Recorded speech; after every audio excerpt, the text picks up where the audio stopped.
Alright guys, so welcome back to another video. Dad's truck. So that solid axle should be sitting on its own weight at the end of this video, and hopefully at the end of tonight. Let's get to it.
Y'all just saw us cut off the front and rear lower A-arm mount, trim back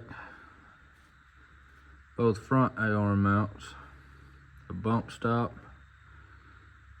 and then the shock tower.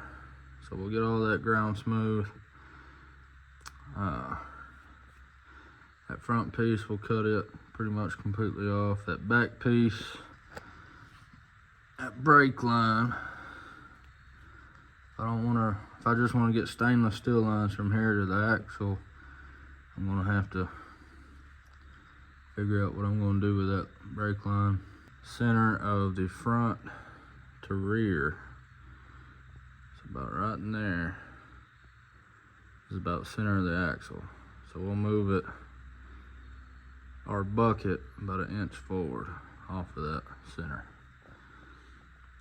So if you're looking at doing a IFS to solid axle swap like this on a Ram 1500 03 to 05, and you're trying to find center for a cool bucket, leave those on, don't cut them off until you get your stuff situated.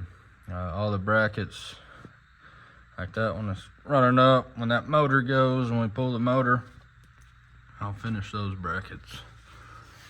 But main reason this became priority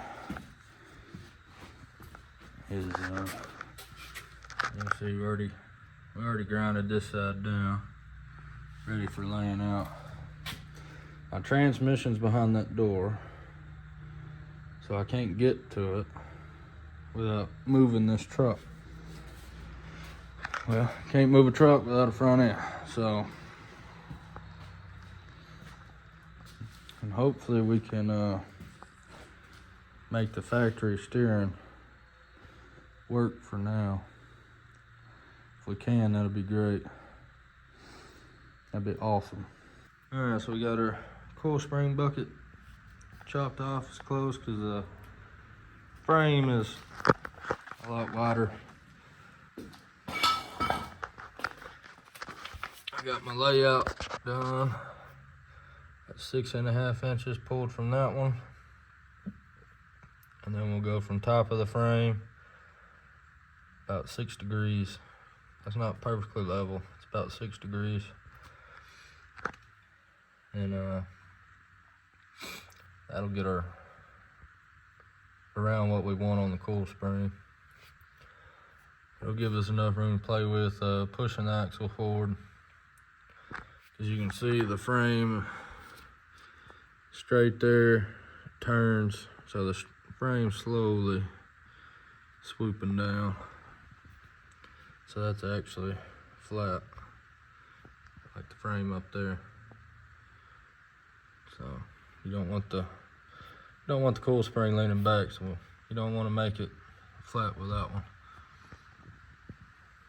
So you want it decently up and down. That's where we're at. I'll get that bucket tacked on. We got our bucket all welded in. Got our A-arm brace welded in. Got our spring sitting in there. Axle still has to come up a good bit to get tension on the spring. As you can see it leaning just a hair, so when the axle comes up, it'll be pretty straight.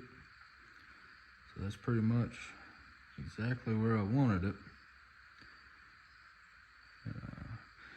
I think putting that bucket right there with the stock springs will be pretty close to the 5-inch lift kit that was on it. Alright, so now we're on the other side. We had a inside of plate to outside, 1.5 inches. So we're a 1/16. And then from the front plate back,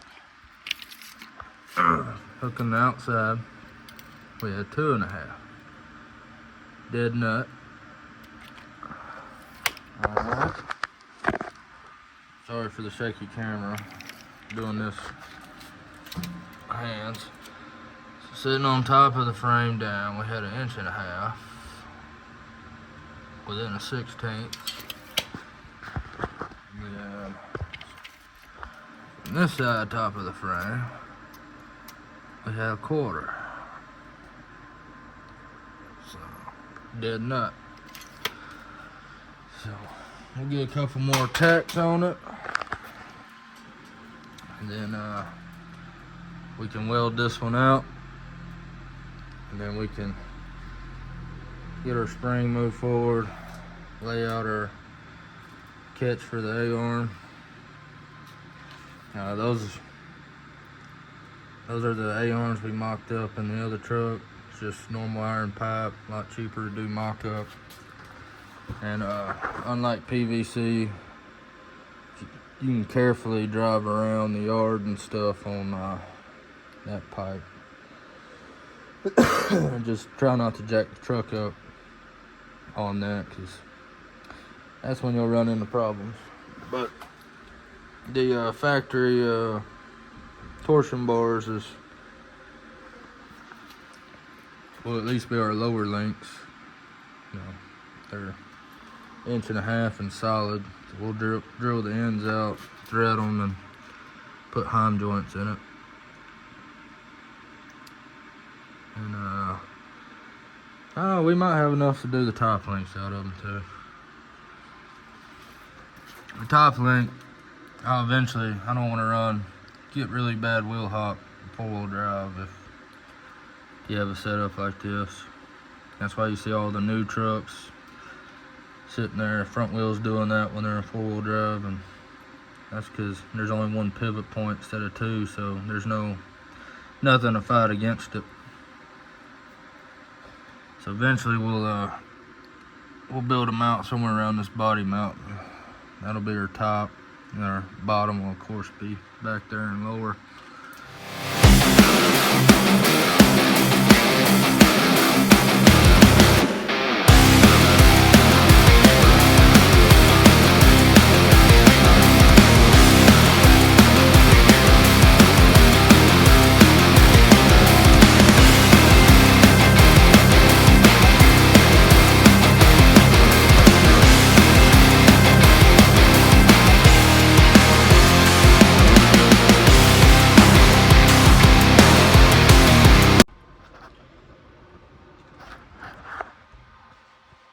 I ain't cleaned my slag off, but you can see our heat marks. So we're definitely penetrated in and good to go. So now I'm gonna go clean off the A-arm bracket for the old welds that were on the other frame. Clean it up. We'll get it mocked up, slide this axle around, and get it put in. So I'll catch y'all up.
It's really great to see her finally off jack stands. So she's sitting on her own weight. Yeah, you see that arm there? Got it bolted in. Got the spring. We're probably about to cut the sway bar brackets off. I'm not gonna run a sway bar. Ran plenty of trucks without them. As long as you don't do 100 miles an hour around a curve, you're fine. They're just a little more sway. And we'll see if the steering will bolt in.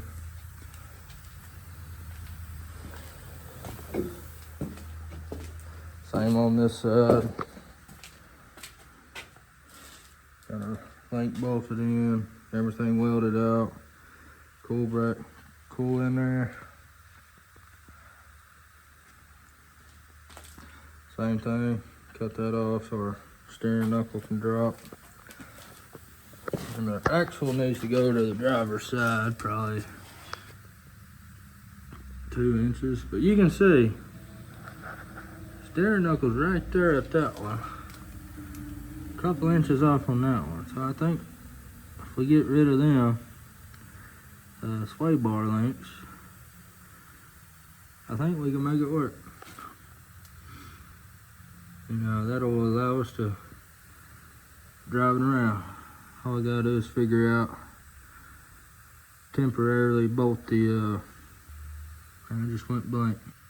That's what it is, track bar. So get rid of that ball joint crap. That'll have play in it no matter what. And then your axle is able to shimmy back and forth.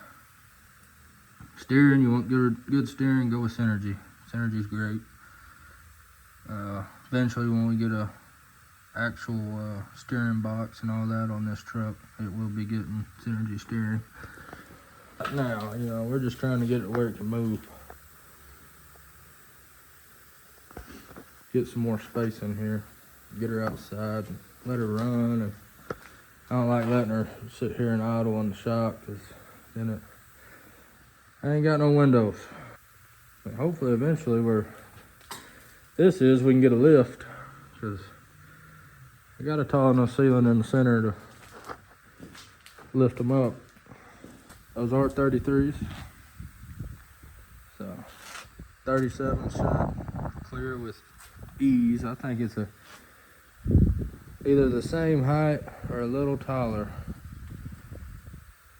as it was with the 5-inch rough country lift with 2-inch keys.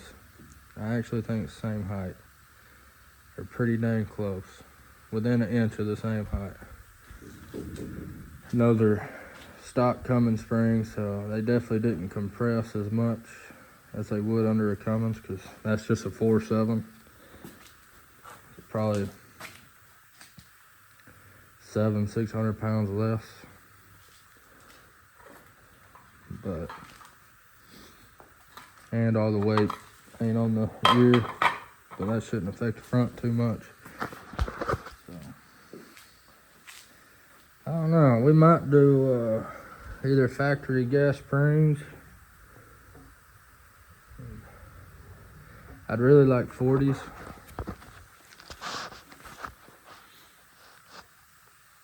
And we might do 3-inch gas springs, and that'll probably an inch and a half of what it is now taller, since they'll compress more. We'll probably go with that. We'll do 3-inch gas springs and factory shocks. Well, not factory shocks, but factory height shocks, because we're not putting a cool tower on it. We're just going to drill a hole in those buckets. That's going to end this video, guys. Please like, comment, subscribe. You know, if you comment and like it, it helps it get put into the algorithm and more people view it. Like I said, y'all please like, comment, subscribe. Y'all have a good day. God bless.